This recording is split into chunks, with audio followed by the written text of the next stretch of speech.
സാറേ, കോൺഗ്രസ് ദേശീയ അധ്യക്ഷൻ മല്ലികാർജ്ജുൻ ഖാർഗെയുമായി ബന്ധപ്പെട്ട ഒരു വാർത്ത കേട്ടിരുന്നു. അതായത് അദ്ദേഹത്തിൻ്റെ പേരിലുള്ള ഒരു സ്വകാര്യ ട്രസ്റ്റിന് 5 ഏക്കർ സ്ഥലം കർണാടകയിൽ പതിച്ചു നൽകുന്നു. ഈ സ്ഥലം ഈ പ്രതിരോധ വകുപ്പുമായി ബന്ധപ്പെട്ട മേഖലയിലാണെന്നും പറയുന്നു. വാസ്തവമുണ്ടോ? അത് ഈ 2024 മാർച്ചിലാണ് ഇങ്ങനൊരു പാതകം നടന്നിരിക്കുന്നത്. സിദ്ധരാമയ്യ ഓൾറെഡി ഭൂമി കുംഭകോണത്തിൽ പെട്ടുകിടക്കുകയാണ് ഭാര്യ പാർവതിയുടെ പേരിൽ. അതെ അതെ. അപ്പോഴാണ് ഖാർഗെയുടെ പേരിൽ ഇത് കത്തിപ്പടരാൻ തുടങ്ങുകയാണ് ഈ വിവാദം. നമ്മളത് ആദ്യം പ്രേക്ഷകരോട് നേരത്തെ സിദ്ധരാമയ്യയുടെ ഭാര്യയുടെ കഥയും നമ്മളാണ് പറഞ്ഞത്. തെരഞ്ഞെടുപ്പ് കാലത്ത് തന്നെ നമ്മൾ പറഞ്ഞത്. ഇപ്പോഴാണ് മുഖ്യധാരാ മാധ്യമങ്ങളിലൊക്കെ വരുന്നത്. ഇത് എന്താ സംഭവിച്ചിരിക്കുന്നതെന്ന് വെച്ചാൽ Karnataka industrial areas development board, KIADB എന്ന് പറഞ്ഞാൽ വ്യവസായ വികസനത്തിന് വേണ്ടിയിട്ടുള്ള ഒരു ബോർഡ് സ്ഥലമൊക്കെ എടുത്തിട്ട് വ്യവസായം തുടങ്ങാൻ താല്പര്യമുള്ളവർക്ക് കൊടുക്കുന്ന പരിപാടിയാണത്. Karnataka industrial areas development board. ഈ ബോർഡ് ചെയ്തിരിക്കുന്നത് എന്താണെന്ന് വെച്ച് കഴിഞ്ഞാൽ അവിടെ hi-tech defence aerospace park, hi-tech defence aerospace park എന്ന് പറഞ്ഞാൽ എയറോസ്പേസുമൊക്കെ ആയിട്ട് ബന്ധപ്പെട്ട ആൻട്രപ്രീനേഴ്സിന്, സംരംഭകർക്ക് സംരംഭങ്ങൾ തുടങ്ങാനുള്ള ഒരു സ്ഥലമാണ് ഈ ബോർഡ്, ഈ കർണാടക ഇൻഡസ്ട്രിയൽ ഡെവലപ്മെൻറ്റ് ബോർഡ് ഉണ്ടാക്കി വെച്ചിരിക്കുന്നത്. ഈ ഹൈടെക് ഡിഫൻസ് എയറോസ്പേസ് പാർക്ക് എയർപോർട്ടിൽ നിന്നൊക്കെ അടുത്തായിട്ട് വരും ഇത്. അവിടെയാണ് 5 ഏക്കർ ഖാർഗെയുടെ ട്രസ്റ്റിന്, കുടുംബ ട്രസ്റ്റിന് പതിച്ചു കൊടുത്തിരിക്കുന്നത്. പട്ടിക ജാതിക്കാർക്ക് സംവരണം ചെയ്തത് അവരുടെ കോട്ട, SC കോട്ട എന്നുള്ള പേരിലാണ് ഇത്രയും സ്ഥലം. ഇതിൻ്റെ മന്ത്രി, അതായത് large and medium industries minister, അങ്ങനൊരു വകുപ്പുണ്ട് അവിടെ, ലാർജ് ആൻഡ് മീഡിയം ഇൻഡസ്ട്രീസ്. ഈ വ്യവസായ വകുപ്പുമായി ബന്ധപ്പെട്ട ഇവിടെ വ്യവസായ വകുപ്പ് എന്നല്ലേ പറയുള്ളൂ, അവിടെ ലാർജ് ആൻഡ് മീഡിയം ഇൻഡസ്ട്രീസ്. അതിൻ്റെ മന്ത്രി MB പാട്ടീൽ ആണ് 2024 മാർച്ചിന്, ഈ കഴിഞ്ഞ മാർച്ചിൽ ഇതിന് ഒപ്പുവെച്ചിരിക്കുന്നത്. ഈ ഖാർഗെയുടെ കുടുംബ ട്രസ്റ്റിന് 5 ഏക്കർ കൊടുക്കുന്നതായിട്ട്. അപ്പോൾ ഇത് എയറോസ്പേസ് എൻ്റർപ്രീനേഴ്സ് കോട്ട ആണ് എന്ന് പറഞ്ഞാൽ ഈ വിമാനമൊക്കെ സംബന്ധിച്ച ബന്ധപ്പെട്ട കാര്യങ്ങളുമൊക്കെ അതുമായി ബന്ധപ്പെട്ട വ്യവസായങ്ങൾ തുടങ്ങാനുള്ള കോട്ട, അതിൽ SC കോട്ട, അതിലാണ് 5 ഏക്കർ. ഇവർ വ്യവസായം ഒന്നും തുടങ്ങുന്നതായിട്ട് ഒരു വിവരമില്ല. മാത്രമല്ല അത് വ്യവസായ സംരംഭം അല്ല. എന്താണെന്ന് വെച്ചാൽ സിദ്ധാർത്ഥ വിഹാര ട്രസ്റ്റ് എന്നാണ് ഈ കുടുംബ ട്രസ്റ്റിൻ്റെ പേര്. ഖാർഗെയുടെ സിദ്ധാർത്ഥ വിഹാര ട്രസ്റ്റിന് ഈ എയറോസ്പേസ് പാർക്കിൽ 45.94 ഏക്കർ സിവിൽ അമേനിറ്റീസ്. ഈ എയറോസ്പേസ് പാർക്കിൽ 45.94 ഏക്കർ സ്ഥലം ഈ പൗരന്മാർക്ക് ഉള്ള സൗകര്യങ്ങൾ ചെയ്യാൻ, സിവിൽ അമേനിറ്റീസ്, അവർക്ക് വേണ്ട സൗകര്യങ്ങളും കൂടി പാർക്കിൽ ചെല്ലുന്നവർക്ക് ചെയ്തു കൊടുക്കണമല്ലോ. അതിനു വേണ്ടി നീക്കി വച്ചിരിക്കുന്ന 45.94 ഏക്കറിൽ 5 ഏക്കറാണ് ഈ ഖാർഗെയുടെ സിദ്ധാർത്ഥ വിഹാര ട്രസ്റ്റിന് കൊടുത്തിരിക്കുന്നത്. ഇനി ഈ ട്രസ്റ്റിലെ അംഗങ്ങൾ, ട്രസ്റ്റിമാർ ആരാണെന്ന് പറയാം. 1 ഖാർഗെ, 2 ഭാര്യ രാധാഭായ്, 3 മകളുടെ ഭർത്താവും ഗുൽബർഗ MP-യുമായിട്ടുള്ള രാധാകൃഷ്ണ, മകനും മന്ത്രിയുമായിട്ടുള്ള, അവിടെ ഇപ്പം മന്ത്രിയായിട്ടുള്ള പ്രിയങ്ക് ഖാർഗെ, മകൻ രാഹുൽ ഖാർഗെ. ഇത്രയും പേരാണ്. കുടുംബത്തിലെ അംഗങ്ങൾ മാത്രമുള്ള ട്രസ്റ്റാണ് സിദ്ധാർത്ഥ വിഹാര ട്രസ്റ്റ്. അപ്പോൾ ഭാര്യ 2 മക്കളും മരുമോനുമായിട്ട് ട്രസ്റ്റായി. അപ്പോൾ അവർക്ക് വേണ്ടി 5 ഏക്കർ പതിച്ചു കൊടുത്തിരിക്കുക. അതിന് എയറോസ്പേസ് പ്രോഗ്രാംസുമായിട്ടൊന്നും ഒരു ബന്ധവും ഇല്ല.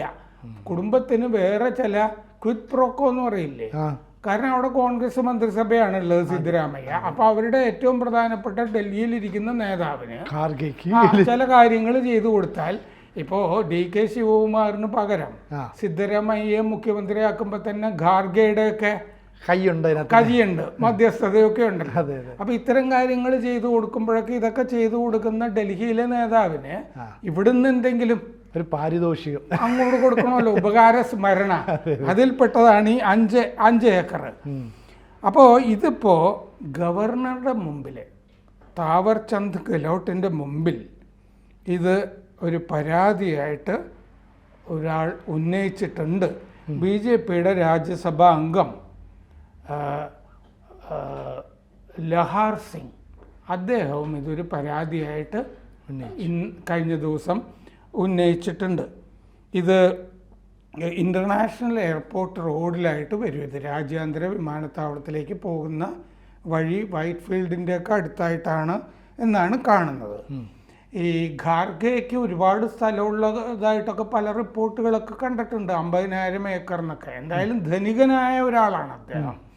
അദ്ദേഹത്തിൻ്റെ ഈ തെരഞ്ഞെടുപ്പ് സത്യവാങ്മൂലത്തിൽ ഞാൻ കണ്ടിട്ടുള്ളത് 27.84 കോടി ആണ് വരുമാനം എന്നൊക്കെ കാണിച്ചിട്ടുണ്ട്. ഈ തെരഞ്ഞെടുപ്പ് ഇതിൽ കൊടുക്കുന്നൊന്നും ശരിയായ വരുമാനമൊന്നുമല്ലല്ലോ പറയുന്നത്.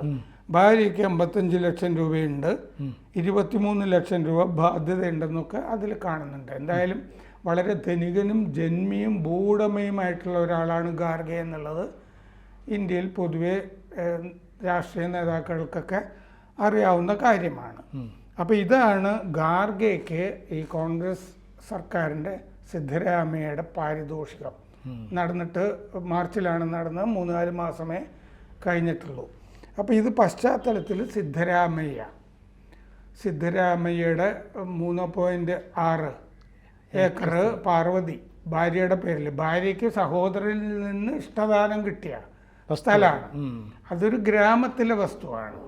അവിടെ ഈ മൈസൂർ ഡെവലപ്മെൻറ്റ് അതോറിറ്റി മുഡ അവർ സ്ഥലം ഏറ്റെടുക്കുന്നു എന്ന് പറഞ്ഞിട്ട് ഇവരുടെ 3.6 ഏക്കർ സ്ഥലം ഏറ്റെടുത്തപ്പോൾ ഏറ്റെടുത്തതിന് പകരമായിട്ട് പിന്നീടൊരു സ്കീം കൊണ്ടുവന്നിരുന്നു, 50:50 എന്ന് പറഞ്ഞിട്ട് സ്കീം.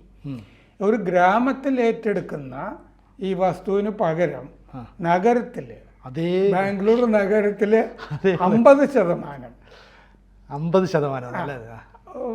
അതായത് ഇപ്പോൾ 3.6 ഏക്കർ എടുത്തിരുന്നെങ്കിൽ അതിൻ്റെ പകുതി ഏക്കർ വരുന്ന പ്ലോട്ടുകൾ, നഗരത്തിൽ വലിയ സ്ഥലത്ത് വലിയ പ്ലോട്ടുകളാണ്. ഇത് ഭയങ്കരമായിട്ട് ഡെവലപ്പ് ചെയ്ത 14 പ്ലോട്ടുകൾ ആണ് പാർവതിയുടെ പേരിൽ ഈ മൈസൂർ അർബൻ ഡെവലപ്മെൻറ്റ് അതോറിറ്റി ഏറ്റെടുത്തതിന് പകരമായിട്ട് കൊടുത്തത്. നഗരത്തിലാണ് കൊടുത്തത്. അപ്പോൾ അത് വലിയ അഴിമതിയാണ് എന്ന് കണ്ടെത്തിയിട്ടുണ്ട്. അപ്പോൾ പ്രോസിക്യൂട്ട് ചെയ്യാൻ, സിദ്ധരാമയ്യെ പ്രോസിക്യൂട്ട് ചെയ്യാൻ ഈ ഗവർണർ താവർചന്ദ് ഗെഹ്ലോട്ട് അനുവാദവും കൊടുത്തിട്ടുണ്ട്. ഇപ്പോൾ അതിൽ TJ അബ്രഹാം എന്ന് പറഞ്ഞൊരു മലയാളിയും ഈ പ്രോസിക്യൂട്ട് ചെയ്യാനായിട്ട് പരാതി കൊടുത്തവരിലുണ്ട്. അപ്പോൾ അത് ഒരു വഴിക്ക് ഇപ്പം നീങ്ങിക്കൊണ്ടിരിക്കുന്നതിൻ്റെ ഇടയ്ക്കാണ് ഈ സംഭവം ഈ ഖാർഗെയ്ക്ക്. അപ്പോൾ സാർ, ഈ ഖാർഗെ എന്ന് പറയുന്നത് കർണാടകത്തിലെ ഒരു വലിയ ആളായിരുന്നു. അയാൾ ദേശീയ തലത്തിലേക്ക് എത്തിയപ്പോൾ ഈ സിദ്ധരാമയ്യെ ഇനി മത്സരിക്കാനൊന്നുമില്ല, ഇത്തവണ മുഖ്യമന്ത്രി സ്ഥാനം കൊടുക്കണം, അപ്പോൾ ശിവകുമാർ ഒന്ന് തൃപ്തിപ്പെടണം എന്നൊക്കെ പറഞ്ഞു കഴിയുമ്പോൾ അപ്പോൾ ഇവർ തമ്മിൽ എന്തെങ്കിലും ഒരു ഡീലിങ്സ് ഒക്കെ ഉണ്ടാവില്ല, അതിനൊരു പ്രത്യുപകാരമായിരിക്കില്ല ഈ ചെയ്യുന്നത്. കാരണം ഇനി എന്തായാലും സിദ്ധരാമയ്യർക്ക് അടുത്തൊരു ഓപ്ഷൻ ഉണ്ടാവില്ല മുഖ്യമന്ത്രി പദത്തിലേക്ക്. ഇതിൻ്റെ കുഴപ്പം എന്താണെന്ന് വെച്ചാൽ ഇയാളുടെ ഈ ഖാർഗെയുടെ കുടുംബത്തിൽപ്പെട്ട ഈ മരുമകൻ MP ആണ്, നിലവിൽ MP ആണ്, ഒരാൾ മന്ത്രിയുമാണ്. അപ്പോൾ അവിടുത്തെ വികസന പരിപാടികളെ പറ്റിയൊക്കെ മന്ത്രിസഭാ യോഗത്തിലൊക്കെ ഇരുന്ന് അറിയുന്ന ഒരാളാണല്ലോ ഒരു സഹോദരൻ. എന്നിട്ട് ഈ എയറോസ്പേസ് എന്നൊക്കെ പറയുന്നതൊക്കെ വലിയ വികസനം വരുന്ന സ്ഥലമല്ലേ, രാജ്യാന്തര.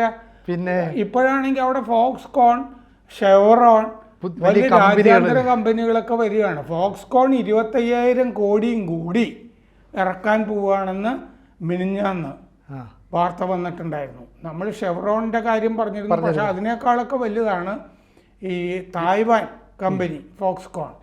അതിൻ്റെ ഉടമയ്ക്ക് നമ്മൾ കഴിഞ്ഞ കൊല്ലം പത്മഭൂഷൺ കൊടുക്കുകയൊക്കെ ചെയ്തിരുന്നു. അതിന് പിന്നാലെയാണ് ഈ ആപ്പിളിൻ്റെയൊക്കെ പല കാര്യങ്ങളൊക്കെ ചെയ്യുന്നതാണ് ഈ ഫോക്സ്കോൺ എന്ന് പറഞ്ഞ കമ്പനി. അപ്പോൾ ഫോക്സ്കോൺ 25,000 കോടി രൂപ കൊടുക്കാനായിട്ട് അവിടെ നിക്ഷേപിക്കാൻ പോവാണ് സെമി കണ്ടക്ടറിങ്ങിനെ. അപ്പോൾ ഈ കർണാടക എന്ന് പറഞ്ഞു കഴിഞ്ഞാൽ നമ്മൾ കർണാടകത്തിൽ പോകുമ്പോൾ അറിയാം എത്രയോ ഗ്രാമപ്രദേശങ്ങൾ പോലും ഈ IT യൂണിറ്റുകൾ, വിപ്രോയുടെയൊക്കെ IT യൂണിറ്റുകളൊക്കെ വിദൂര പ്രദേശങ്ങളിലൊക്കെ, അതുപോലെ തന്നെ അവരുടെ യൂണിവേഴ്സിറ്റി ഉണ്ടല്ലോ, അസിംബ്രഞ്ച് യൂണിവേഴ്സിറ്റി, അതും ഒരു ഗ്രാമപ്രദേശത്താണ്. ഞാൻ പോയിട്ടുണ്ട് ആ യൂണിവേഴ്സിറ്റിയിൽ 2 തവണ. അപ്പം അങ്ങനെ ഗ്രാമാന്തരങ്ങൾ പോലും വികസിച്ചു കൊണ്ടിരിക്കുന്നതിൻ്റെ ഇടയ്ക്കാണ് ഇപ്പോൾ ഇങ്ങനെ 5 ഏക്കർ ഈ ഖാർഗെയ്ക്ക് ട്രസ്റ്റിന് കൊടുക്കുന്നില്ല, ഒരു ഉപകാരസ്മരണയായിട്ട് കൊടുത്തിരിക്കുന്നത്.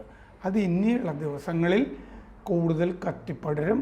ഇത് റദ്ദാക്കേണ്ടി വന്നേക്കാം എന്നാണ് ഞാൻ മനസ്സിലാക്കുന്നത്. സിദ്ധരാമയ്യ സ്വന്തം കുടുംബത്തിൽ ചെയ്ത പാതകത്തിന് പുറമെയാണ് ഇപ്പോൾ ഖാർഗെയുടെ കുടുംബത്തിൽ ഒരു പാതകം നടന്നിരിക്കുന്നത്. സ്വകാര്യ ട്രസ്റ്റിന് 5 ഏക്കർ. സാധാരണ വലിയ നേതാക്കളുടെ സ്മാരകങ്ങൾക്കൊക്കെ 4 സെന്റ് 5 സെന്റൊക്കെ കേരളത്തിൽ കൊടുക്കാറുണ്ട്.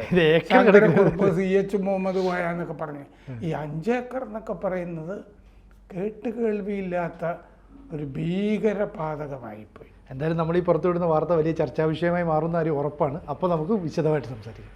കൂടുതൽ വാർത്തകളും വിശേഷങ്ങളും നിങ്ങളിലേക്ക് എത്താൻ ABC മലയാളം സബ്സ്ക്രൈബ് ചെയ്യുക, ബെൽ ബട്ടണും അമർത്തുക.